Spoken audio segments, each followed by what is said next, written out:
누가복음의 개요를 설명하겠습니다. 기록자는 누가이며 기록 시기는 주후 65년경입니다. 성격은 역사서이며 기간은 약 34년입니다. 수신자는 데오빌로와 헬라인들, 누가는 완전한 사람을 추구하는 헬라인들을 향해 완전한 사람으로 죄인들의 구원자로 오신 예수님을 제시하였습니다. 헬라어 성경에는 카타르콘, 누가에 의한으로 되어 있습니다. 빛을 뜻하는 누가는 의사였으며 고등교육을 받아 문화를 잘 이해한 사람입니다. 그는 삶의 후반부를 바울과 함께 했습니다. 주제는 우리 주 예수 그리스도는 참 사람이며 참 하나님이시다입니다.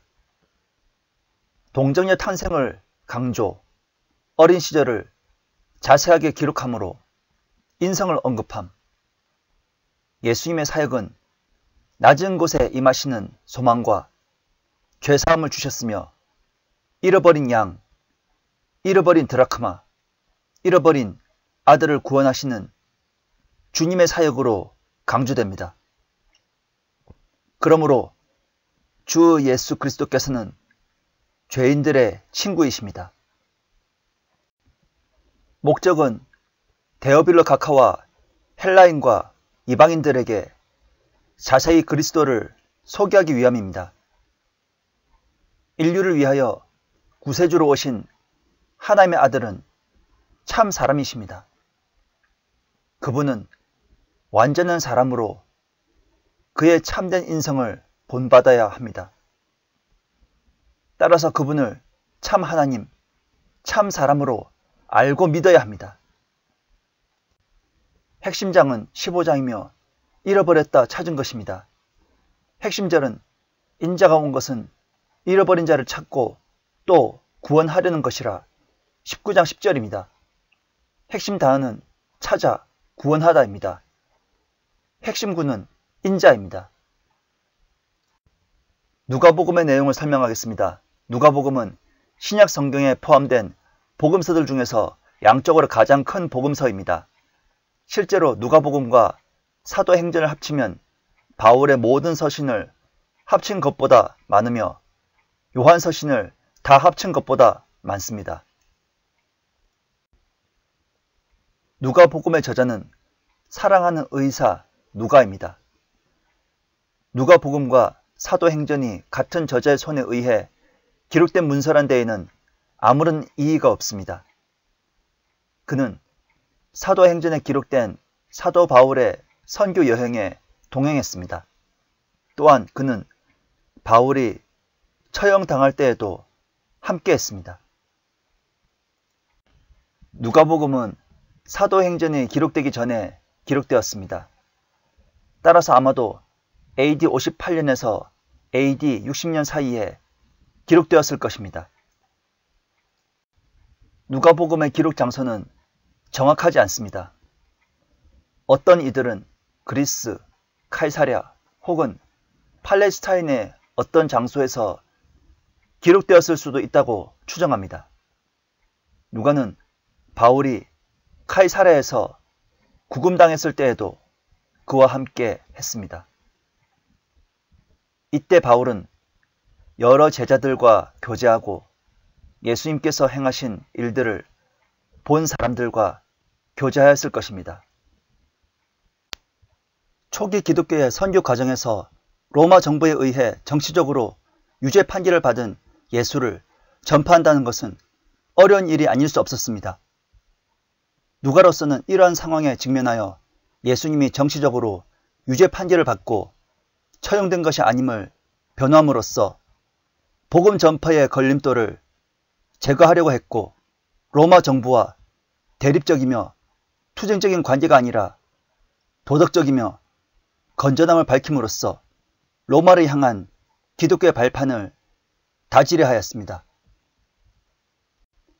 누가는 예수님께서 본디오 빌라도에게 신문을 당하는 과정을 기록하면서 그가 예수의 무죄를 알고 인정했을 뿐 아니라 예수를 석방시키려고 했음을 말하고 있습니다. 누가는 빌라도의 이런 무죄 선언과 그가 예수님을 3번씩이나 놓아주려고 했음을 말하고 있습니다. 예수님의 정치적 무죄는 누가에 있어 기독교의 정치적 무죄를 뜻하는 것이었습니다. 누가는 이렇게 예수는 로마 정부에 의해 죄인으로 생각되지 않았다는 점을 강조하는 것 외에 로마 관리도 기독교에 대해 호의적이었음을 강조하고 있습니다.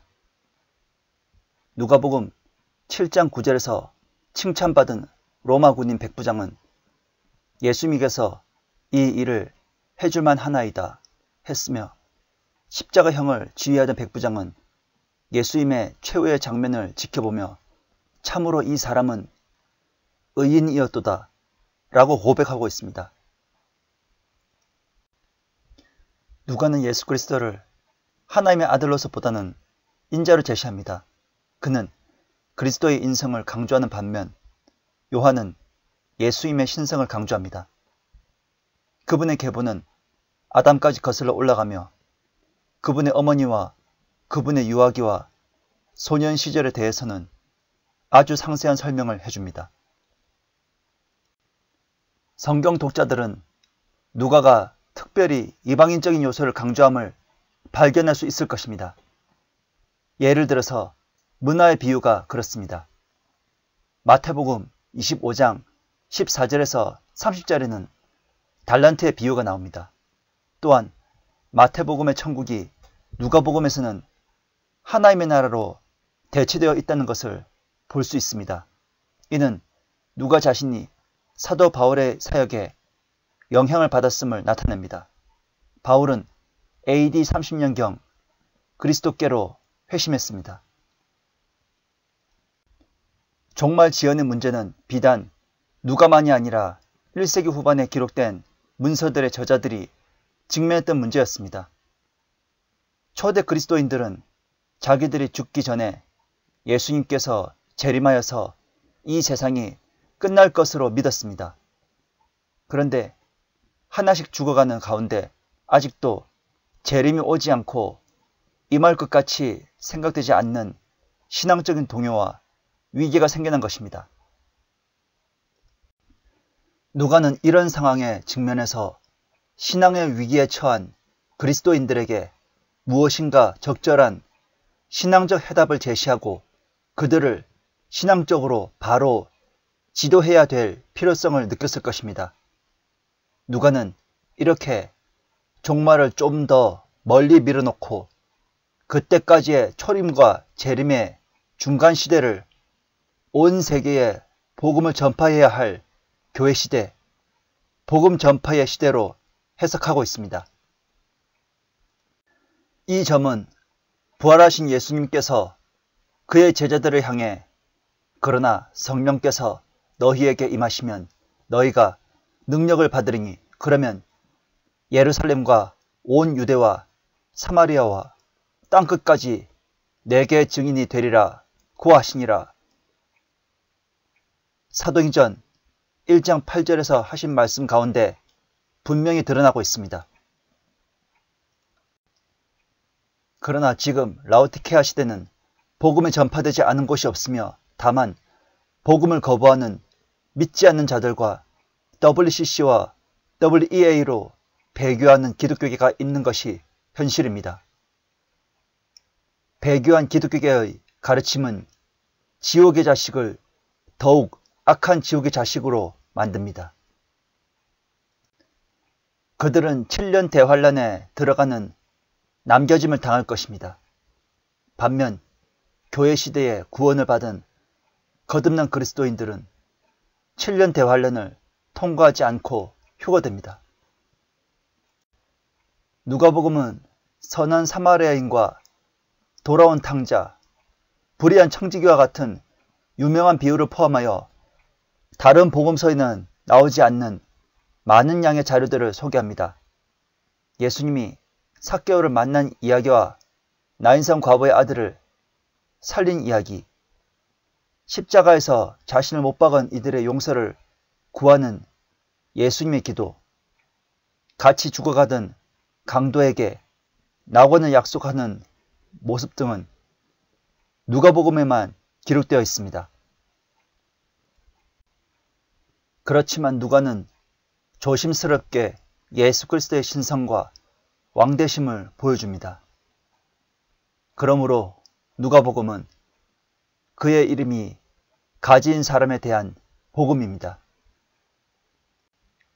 복음서 기자들 중 누가만이 예수님께서 기름 부음 받아 이 땅에 온 목적이 가난한 자들에게 복음을 전하게 하시려고 라고 말씀하십니다.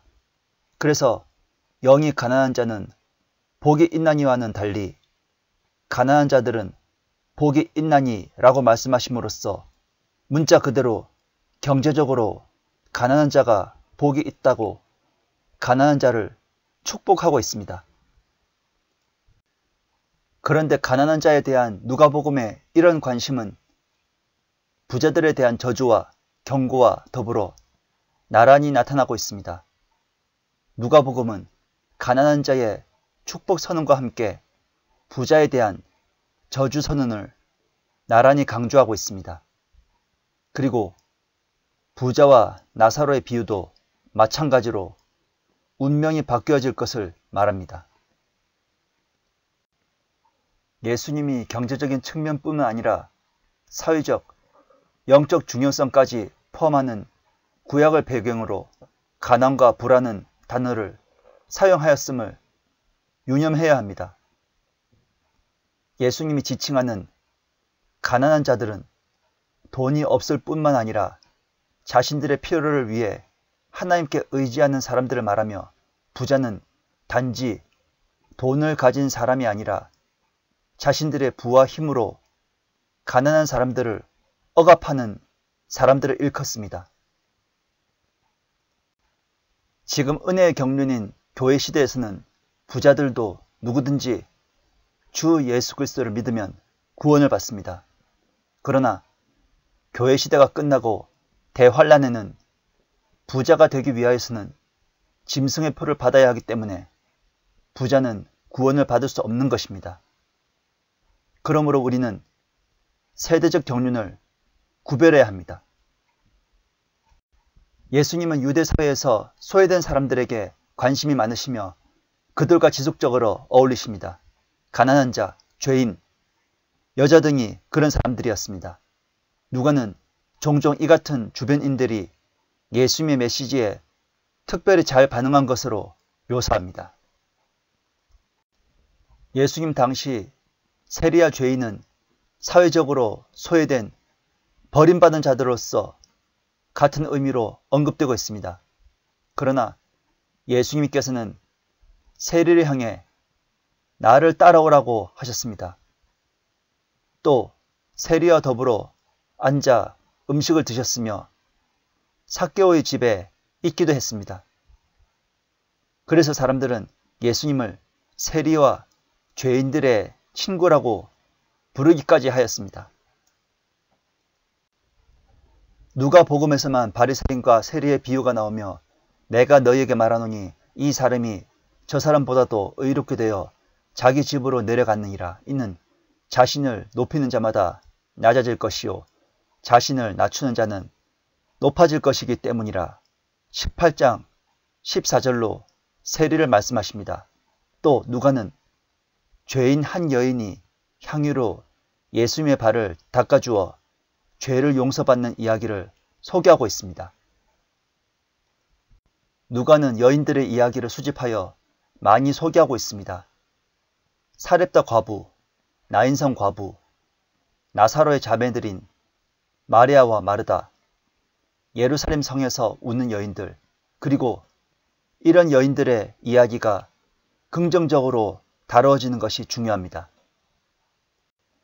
사카랴와 엘리사벳, 요셉과 마리아, 시므온과 안나, 사렙다 과부와 나아만 장군, 카퍼나움의 백부장과 나인성 과부, 바리새인 시몬과 죄인 한 여자, 잃은 양을 찾은 목자와 잃은 은화를 찾은 여인 등 남자만 언급하지 않고 여인들도 언급을 합니다.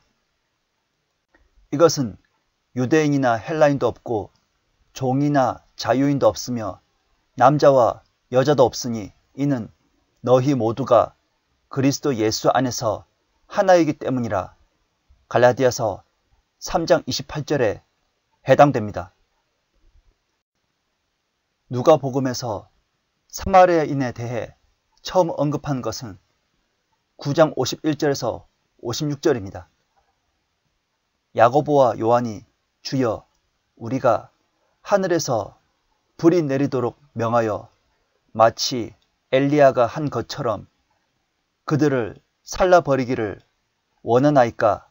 라고 말합니다. 이것이 유대인들이 사마리아인들에 대한 악감정일 것입니다. 그러나 예수님은 그들을 꾸짖으십니다. 그리고 10장에서는 선한 사마리아인을 통하여 선한 이웃의 모델로 제시하십니다. 17장에서 10명의 문둥병자들을 고쳐주셨는데 오직 사마리아 문둥병자만이 큰 음성으로 하나님께 영광을 돌립니다. 사실 사마리아인은 완전한 이방인이 아닙니다. 이스라엘인들과 이방인들의 혼혈민족입니다. 이것은 유대인과 이방인이 그리스도 안에서 하나가 된 새로운 피조물인 그리스도인이 되는 것으로서 그리스도의 신비를 가진 은혜의 경륜인 교회 시대를 예표하는 것입니다. 마태복음을 유대인의 복음서라고 부르는 것과는 대조적으로 누가복음을 이방인의 복음서로 부릅니다. 그래서 누가는 예수님의 족보를 소개하면서도 마태가 다윗과 아브라함까지만 언급한 것과는 달리 아브라함을 넘어 아담에게까지 그리고 하나님에게까지 소개하고 있습니다. 이것은 첫 번째 인간인 아담은 선악과를 따먹음으로써 하나님의 형상을 상실하였으며 첫 사람 아담 안에서는 사망이었으나 두 번째 사람 예수 그리스도를 통한 영원한 생명을 말하고 있습니다. 또 누가복음은 첫 번째 나사렛 회당 설교를 통해 하나님의 사랑이 구약에서 이방인들에게도 즉 사렙대 과부와 수리아 사람 나아만에게 베풀어졌음을 말씀합니다. 그리고 이방인 백부장이 있습니다. 또한 십자가형을 집행한 백부장이 있습니다. 그러므로 그리스도의 복음은 온 세계를 위한 복음이며 그리스도는 만인의 구세주입니다. 그리하여 그리스도의 복음 전파의 정당성을 증명합니다.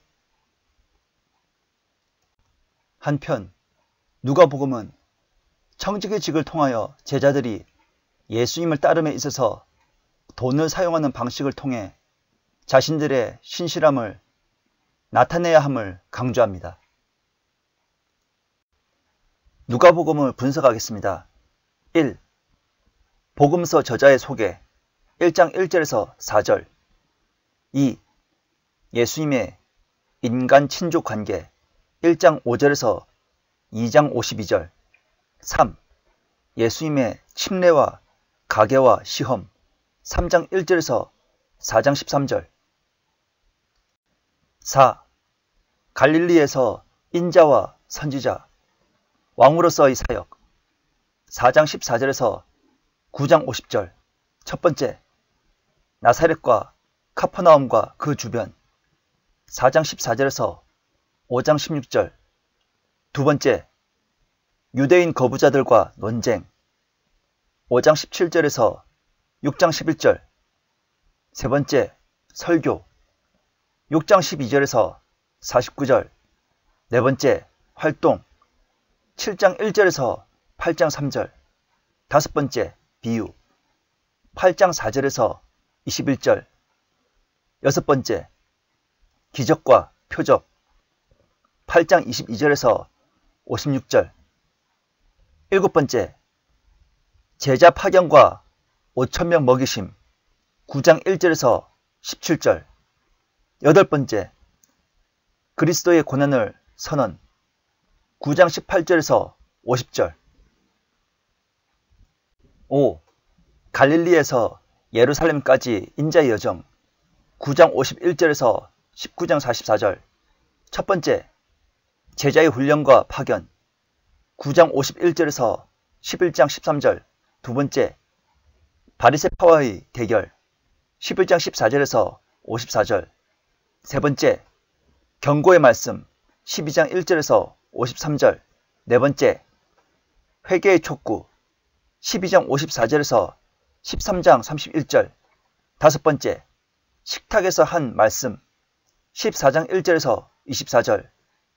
여섯 번째, 비유 14장 25절에서 16장 31절. 일곱 번째, 제자들에게 주시는 말씀 17장 1절에서 18장 8절. 여덟 번째, 소외된 사람들과 주 예수 그리스도 18장 9절에서 19장 27절. 6. 인자가 이스라엘의 왕으로서 마지막으로 제시되시고 거부되시고 희생되심 19장 45절에서 23장 56절. 첫 번째, 최후의 활동 19장 28절에서 21장 38절. A. 전능자의 행동 19장 28절에서 48절. B. 전능자의 교리 20장 1절에서 21장 4절. C. 종말의 말씀 21장 5절에서 38절. 두 번째, 결별의 장 22장 1절에서 24장 53절. 세 번째, 유대와 로마 법정의 예수 22장 47절에서 23장 25절. 네 번째, 처형과 죽음 23장 26절에서 56절. 7. 인자의 부활하심과 부활 후 사역과 승천 24장 1절에서 53절입니다.